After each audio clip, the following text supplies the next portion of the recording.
Hello students, मैं दीपिका सरफराज पंडित जवाहरलाल नेहरू कला एवं विज्ञान स्नातकोत्तर महाविद्यालय बेमेतरा में अतिथि सहायक प्राध्यापक पद में पदस्थ हूँ।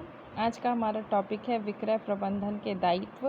भाई पुराने वीडियोस में हमने उसकी ड्यूटीज़ को देखा था कि क्या क्या कार्य वो करते हैं। अब हम देखेंगे उनका दायित्व क्या है, रिस्पॉन्सिबिलिटीज़ क्या है। तो जो विक्रय प्रबंधन का उत्तरदायित्व है उसको 4 भागों में बांटा गया है। पहला है स्वयं के प्रति, दूसरा है संगठन के प्रति, तीसरा है ग्राहक के प्रति और चौथा है विक्रेताओं के प्रति। भाई अलग अलग टाइप के दायित्व हैं। हम नॉर्मली अगर रिस्पॉन्सिबिलिटी भी देखें तो हमारी अलग अलग दायित्व होते हैं। स्वयं के लिए हमारा कुछ और रिस्पॉन्सिबिलिटी होता है, हमारे काम के लिए कुछ और रिस्पॉन्सिबिलिटी होता है, जिस इंस्टीट्यूट में हम काम कर रहे हैं या जिसके लिए हम हम काम कर रहे हैं। फॉर एग्ज़ाम्पल जैसे इसमें ग्राहकों के प्रति है, तो यानी आप सेल्स कर रहे हैं तो आप किसके लिए कर रहे हैं, ग्राहक के लिए, तो उनके प्रति दायित्व होता है। और फिर विक्रेताओं के प्रति तो है, क्योंकि हम सेल्स मैनेजमेंट में विक्रेताओं से ही तो जुड़ते हैं। विक्रेता ही तो हमारे लिए क्या है, सेल्स मैनेजमेंट में एक तरह से आधार है। तो चलिए देखते हैं पहला, स्वयं के प्रति दायित्व, यानी आपका स्वयं का क्या दायित्व है। विक्रय प्रबंधन का प्रथम दायित्व उसके स्वयं के प्रति होता है। उसके स्वयं के प्रति दायित्व निम्नलिखित हैं। उसमें पहला है विक्रय योग्यता एवं चातुर्य में वृद्धि करना। जो आपकी सोच है, जो आपका क्या बोलना चाहिए, योग्यता है, या फिर आपके में जो कैपेबिलिटी है उसमें आपको वृद्धि करना है।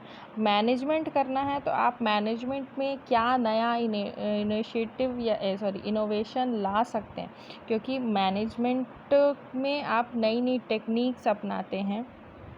मैनेजमेंट को जितना अच्छा चलाएंगे आप, जितने नए फीचर्स उसमें ऐड करेंगे, आप जितने अपनी योग्यताओं में चेंजेस लाएंगे, आप अपने लिए उतना अच्छा काम करेंगे। जैसे हम बोलते हैं ना, हमारी जो कैपेबिलिटी उसके अनुसार हम काम करेंगे तो अपने काम को प्रॉपर कर, लेकिन हम अपनी कैपेबिलिटी से ज़्यादा कोई काम करेंगे अगर, तो कई बार वो हमारे लिए नुकसान भी हो जाता है, क्योंकि हो सकता है उसमें हमसे मिस्टेक्स होने लगे। तो आपको अपनी रिस्पॉन्सिबिलिटी देखना है कि आप में कितनी कैपेबिलिटी, आप क्या नया कर सकते हैं, आप क्या नयापन ला सकते हैं।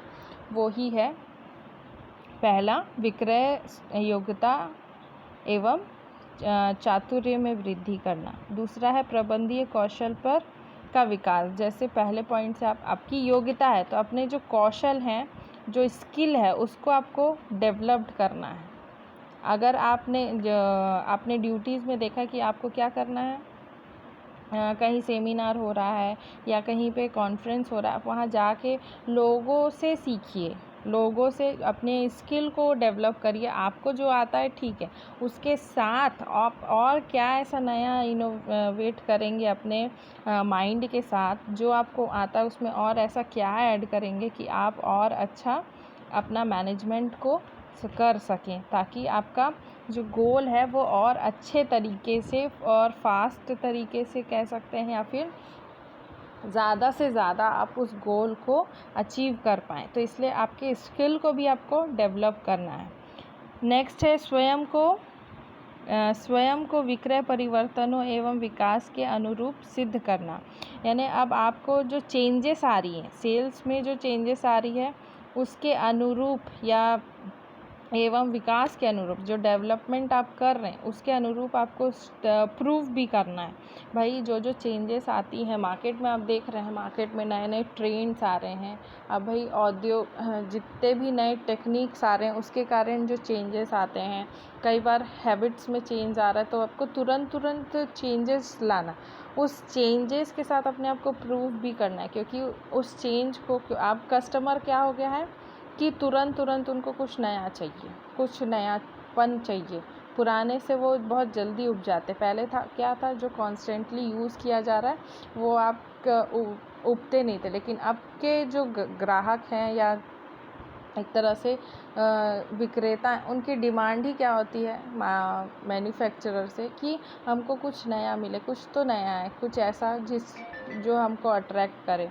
तो उसको प्रभावित करने के लिए आपको उस परिवर्तन को एक्सेप्ट करना है और वहाँ प्रूव करके दिखाना है कि नहीं, आई एम ऑल्सो इनोवेटिव, हम भी कुछ नया कर सकते हैं।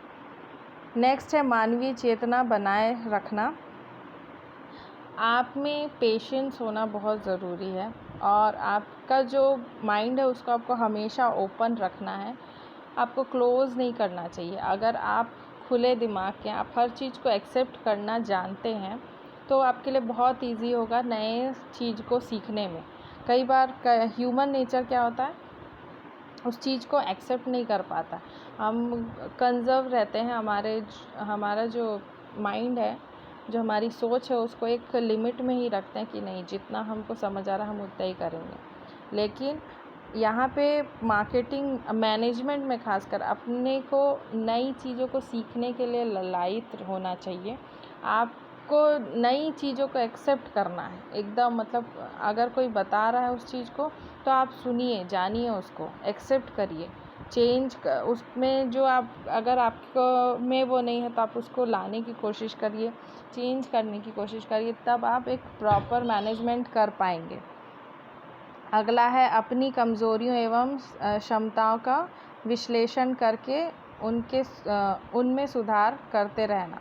भाई जो आपकी कमज़ोरी है या आपके जो क्षमता है उसमें भी आपको वर्क करना है, जो आपकी कमज़ोरी है उसको सुधारना है। जैसे पहले पॉइंट में मानव चेतना को जगाना, ये अगर आप में सुनने की कैपेबिलिटी नहीं है तो वो मिस्टेक है आपके लिए, एक तरह से आपके लिए हानि है।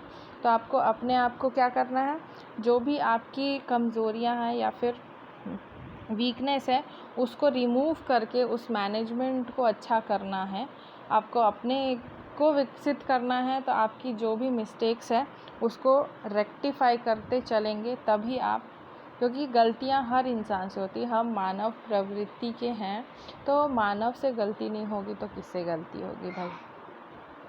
तो इसलिए अपनी कमज़ोरियों को छुपाइए मत, उस कमज़ोरियों को दूर करिए, जो आपकी क्षमता है उसका विश्लेषण करके हाँ मेरे में कैपेबिलिटी है कि मैं एक दिन में एक बुक कंप्लीट कर सकता हूँ, मैं एक दिन में इतने मार्केट में प्रोडक्ट सेल कर सकता हूँ।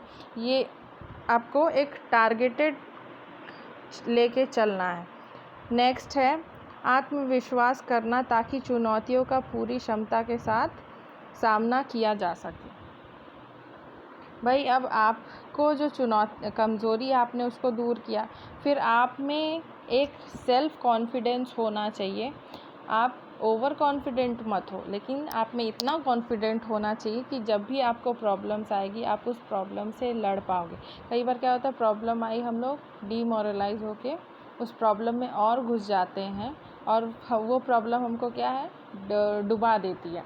तो बिज़नेस में जो आपको प्रॉब्लम्स आ रही है उस प्रॉब्लम्स को भी आपको डट के सामना करना है, अपनी जो क्षमता उसको पूरी क्षमता को लगा देना है कि नहीं उस काम को मैं सुधारूँगा।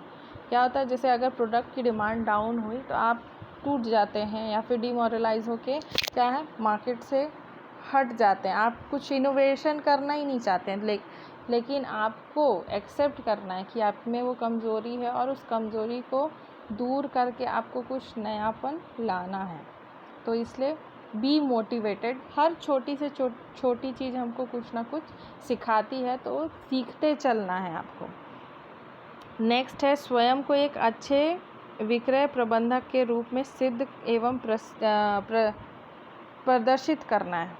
अब भाई स्वयं का आपका काम है कि आप एक अच्छे मैनेजर हो, क्योंकि आप मैनेजमेंट का हिस्सा हो, आपके साथ आपका पूरा ऑर्गेनाइजेशन जुड़ा है। अगर आप अच्छा काम करोगे तो आपके साथ आपकी पूरी ऑर्गेनाइजेशन को क्या है गुडविल मिलेगा, ख्याति प्राप्त होगी। भाई आपको जाना जाएगा कि नहीं वो मार्केट सेलिंग स्ट्रेटजी या सेलिंग मैनेजमेंट वो आपके द्वारा किया गया था, वो विक्रय प्रबंधन आपने किया था, तो तभी हमने इतना प्रॉफिट अर्न किया। उससे क्या होता है, हमको लोग वाहवाही देंगे, उस वाहवाही के लिए हमको हार्ड वर्क तो करना पड़ेगा।